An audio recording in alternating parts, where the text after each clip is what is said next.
this is Asa. Welcome to my channel. Today I'm going to teach you how to create a slide. Well, first of all, let's understand what is HTML. HTML stands for Hypertext Markup Language, which means HTML describes the structure of a web page and the content. For example, content could be structured within a set of paragraphs or using images and data tables. Note 1. Container and empty element.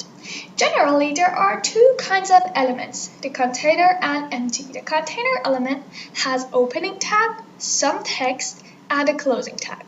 Of course, we can call them start tag and end tag. It's not a big deal, no difference, okay? And the second type is just the example below. This is this tag called break that I will explain it in the next lessons.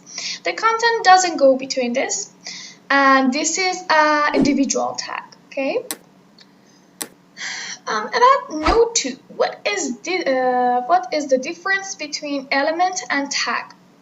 Well, look, tag is just the opening tag and closing tag. But about element, the whole of this is an element, okay?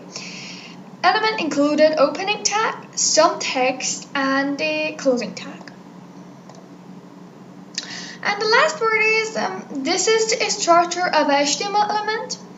Start tag or opening tag, some text, end tag or closing tag that made by less than, slash, the name of the tag, and more than. And one thing just left, that HTML is not case sensitive. I hope you understand it all and see you on the next lesson.